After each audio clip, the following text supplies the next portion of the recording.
Hi guys, happy Wednesday. Time check 6:30 ng umaga. Tapos na tayo mag-prepare. Meron tayong trabaho today sa aking bagong work. Hindi tayo mag-home care ngayon, pero bago ang lahat, magbuno na tayo ng ating coffee.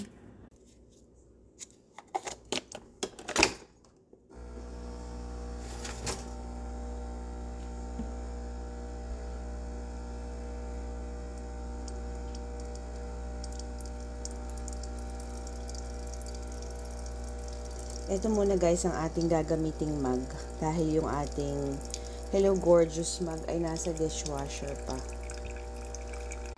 Ayun na si Jay, kumakain na siya ng breakfast. So kahapon nagluto ako ng egg drop soup. Nilagyan lang ni Daddy ng konting kanin, tapos yun na yung kanilang almusal. So for breakfast, mag-toast tayo ng 2 tinapay. Ayan. Ito na guys ang ating black coffee. So, kuha rin tayo ng strawberry yogurt. Ito lang ang ating breakfast for today. Tapos yung ating namang tinapay, palamanan natin ng cookie butter spread. So, ito na ang ating palaman. Biscoff, cookie butter spread, ating coffee, and ang ating strawberry yogurt.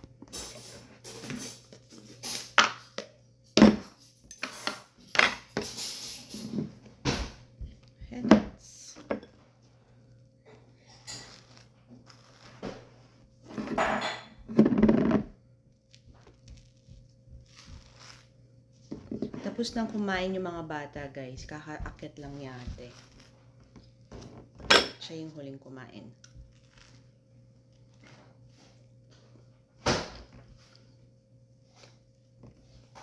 You need a bigger bag?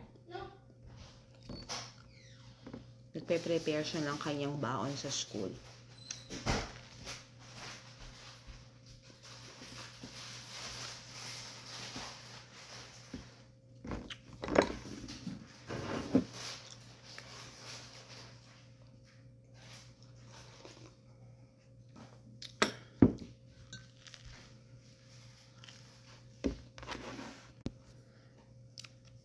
Ito yung strawberry yogurt din guys, para sa ating healthy digestion.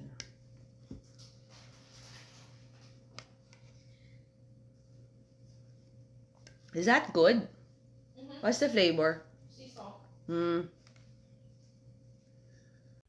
Hello guys! Happy Wednesday again! I'm ready for work. Naihatid ko na si Bunso.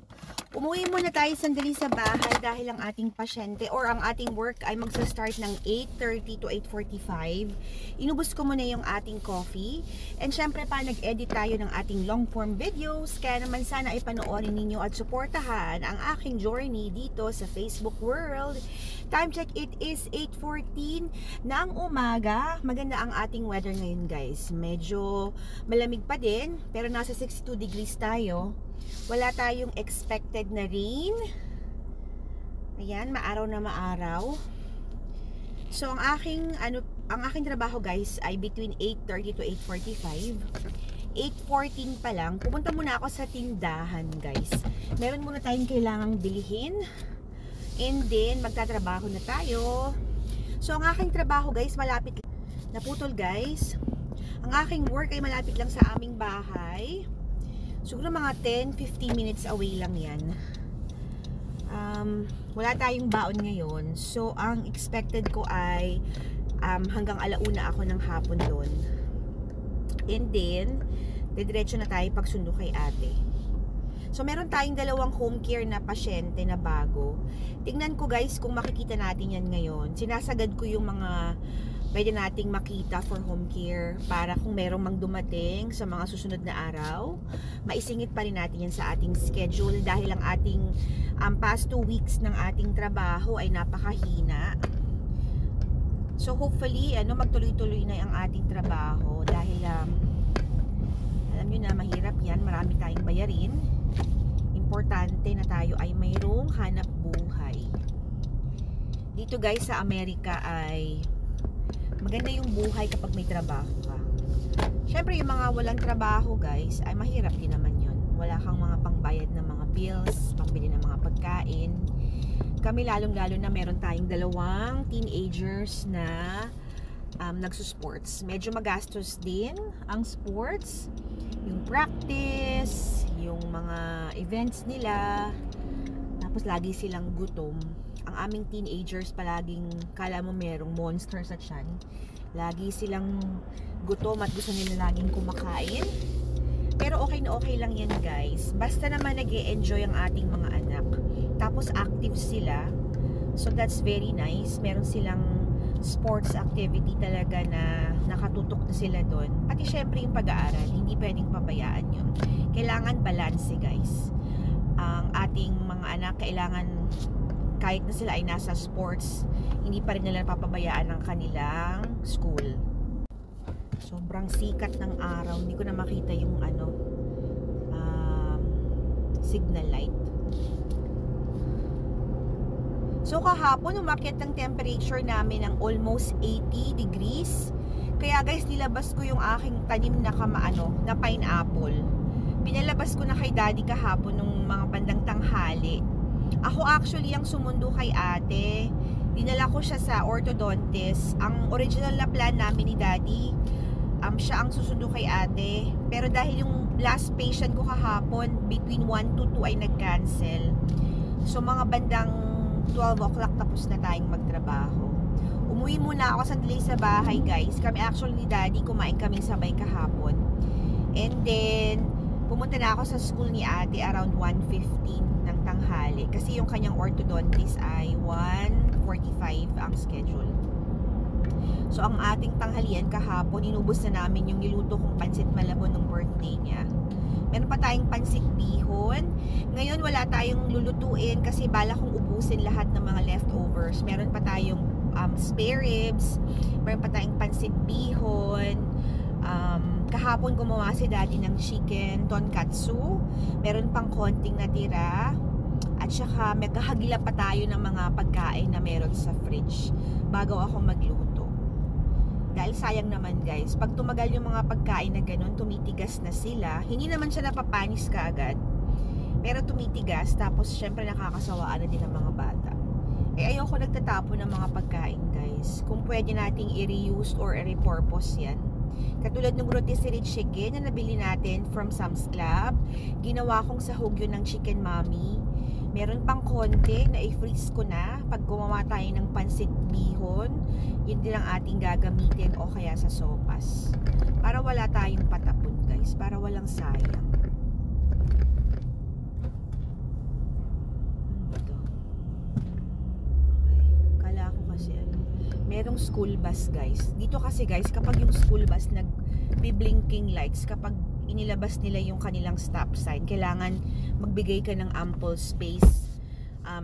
Kung hindi, mafa-fine ka. Actually, nangyari sa akin yan. Naka-stop yung school bus. Akala ko, guys, tapos na yung pag-blinking lights niya. So, dinaanan ko siya. Nag-fine tayo at hindi siya mura. Ibig sabihin, hindi siya cheap. Expensive ang fine sa school bus. So, yan ay lesson learned sa akin.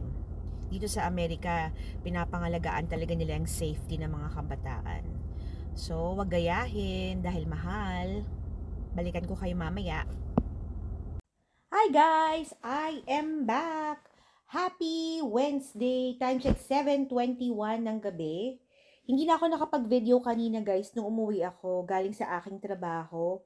So, pumunta tayo ngayon sa ating bagong work. Natapos tayo doon around 1:15. Nauna nang nakauwi sa atin si daddy. Parang dumating siya sa bahay, guys, around 12. Ako din ang sumundo kay ate. So, kumain lang ako dito. Pagdating ko dito sa bahay, around 1:30. Dahil malapit lang yung trabaho natin. Meron na tayong pananghalian. Nag-init na si daddy ng pansit na bihon nung niluto natin bago siya mag-birthday. Kumain din siya ng rice. Ang inulam naman niya ay yung leftover natin from Applebee's. Kasi mga leftover, guys, kapag kumakain tayo sa labas, tinitake home ko talaga yon kasi sayang naman. Medyo malaki pa yung yung mga chicken strips na hindi naman nakain ni ate. Anyway, si daddy at si ate ay nasa baba. um, nag-workout si ate with daddy. Meron siyang conditioning exercise na ginawa para kay ate, para bago mag-start ang kanyang club season for volleyball ay medyo condition na ang kanyang mga muscles. Ginawan siya ni daddy ng program. Yan ang kagandahan kapag ang magulang mo ay physical therapist. Kung ako yun guys, hindi ko gagawin si ate ng mga ganong program kasi nga ako mismo sa sarili ko hindi rin ako nakakapag-exercise. Pero si daddy talaga ay very particular kay ate dahil ngayong darating na December or November, actually next month, simula na ng kanilang training para sa club. Minsan ang mga tournaments nila ay 2 to 3 days.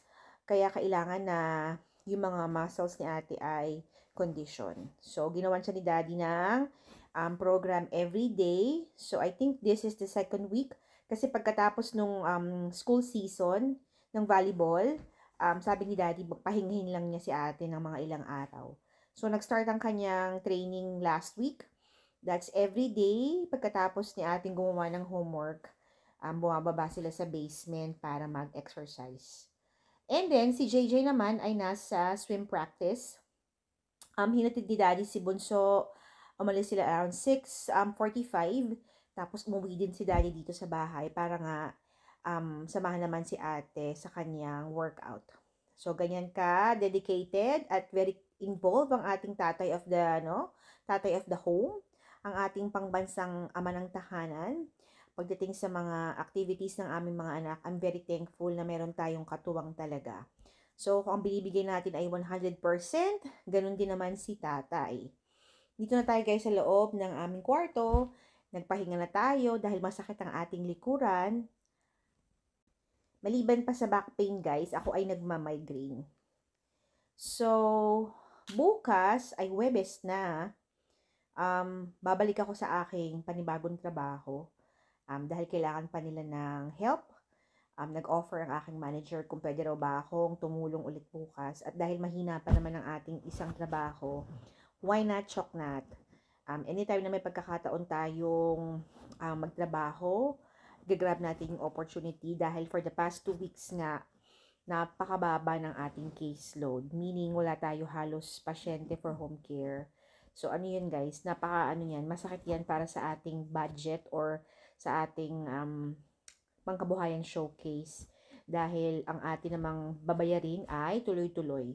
So, regardless kung marami tayong work or walang work, ang ating binabayaran ay constant pa din. Kaya, medyo na-bother tayo ng bahagya. Nung simulang humina yung ating work, talagang naghanap ako ng paraan para makahanap ng ekstrang pagkakakitaan. So, very thankful tayo dahil less than a month lang ay nabigyan tayo ng pagkakataon na magkaroon pa ng ekstrang trabaho. Kaya maraming salamat talaga sa biyaya at sa pakikinig sa ating dasal. Kaya talagang every gising is a blessing. Anyway, iinom na tayo ng gamot para sa ating Arthur. Ang ating gamot guys ay merong kahalong parang pampatulog na din. Yan ay parang Tylenol PM or ganun, acetaminophen with Benadryl. Kasi hirap din tayong matulog sa gabi because of our back pain. Like I said sa mga previous vlog ko, meron tayong scoliosis, meron din tayong slip disc. Minsan-minsan na-aggravate yan sa pagbubuhat natin ng ating pasyente. So talagang arthritis is waving mga ka-reels. Kahit na tayo ay wala pang 60, ramdam na natin ang sakit sa ating likuran. Kaya sa mga bata dyan, pag-ingatan niyo po ang inyong sarili, lalong-lalo na ang inyong likuran. Dahil kapag na-damage yan ay mahirap nang ibalik sa, actually hindi mo na mababalik. Once na ma-injure mo yung back mo, hindi na siya babalik sa dati. Kaya talagang pag-ingatan ng bonggang-bongga. Anyway, yun lang muna for today's video. Bukas maaga rin tayo magtatrabaho. Ihahatid natin si Bunso and then 8:30 ulit ang ating work. Meron naman si dading appointment po sa doktor sa bandang hapon kaya ako ang susundo sa ating mga anak. Okay guys, yun lang muna for today's video. Happy Thursday to all. Thank you so much for supporting me dito sa Facebook world. Remember, family time is the best time. And every gising with your family is always a blessing. God bless everyone. Bye!